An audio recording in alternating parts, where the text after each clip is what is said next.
Recorded Books presents Yankees, Typewriters, Scandals in Cooperstown by Bill Madden, narrated by Gregory Abbey. For Charlie Madden, who weaned me on baseball and sports writing, but never got to see the fruits of his encouragement, and Muriel Madden, who always supported. Foreword. In 1985, I was managing the Oneonta Yankees in the New York Penn League, my first managing job, when the team owner, Sam Nader, told me he was taking me to the Hall of Fame in nearby Cooperstown, New York, for the annual induction ceremony. I later found out this was a tradition of Sam's, to take his manager to the Hall of Fame inductions.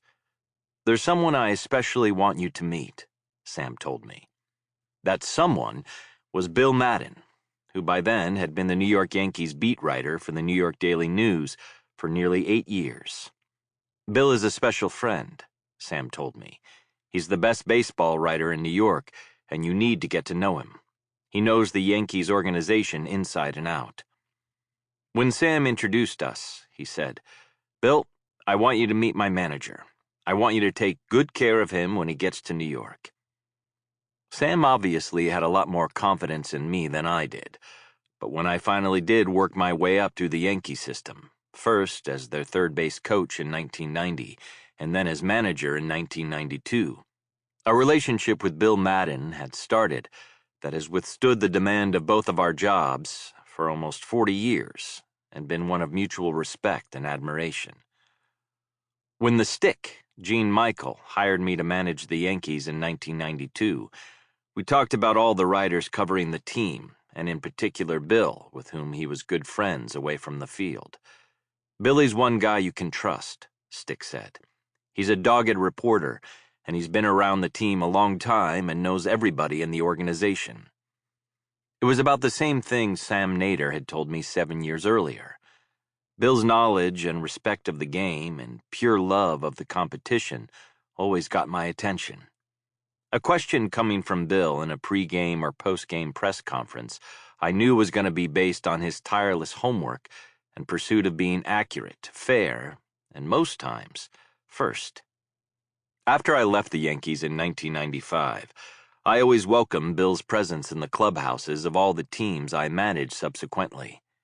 Here was a guy with whom I could confide in about my teams and whose opinions I valued. It seemed wherever I went, I encountered baseball people who had a tremendous respect for him.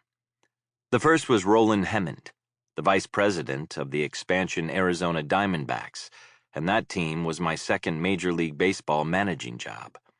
Roland was such a positive influence for me in Arizona, having experienced some horrible losing teams and then quick turnarounds as general manager of the Chicago White Sox in the early 70s and the Baltimore Orioles in the late 80s. He was maybe the most beloved baseball executive the game has ever known, but as he told me after Bill had come to visit the Diamondbacks camp in spring training in 1998, "Bill Madden is more than just a longtime friend. He's the best baseball writer in the country, with a deep knowledge of the history of the game." I had already come to see Bill's knowledge of the game and its history in all his writings for the Daily News when I was with the Yankees. He has always had a passion for bringing his readers inside the game within the game, and this especially comes out in his latest endeavor. I've always enjoyed his take on anything in the baseball world, knowing it would be tough but fair. He gets it. I'm talking about the human element that is the fabric of our game, the pureness of spring training, the grind of a regular season, and the passion and sense of urgency of a postseason playoff.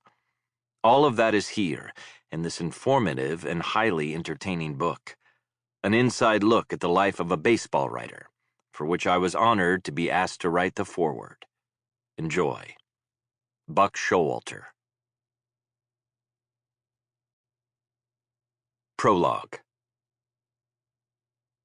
On the morning of October 8th, 1956, I was getting dressed for school when my father, Charlie Madden, peeked his head in my bedroom and announced, "Gonna be a short day at school for you today, son. I'll be picking you up at 10 o'clock." Sample complete. Ready to continue?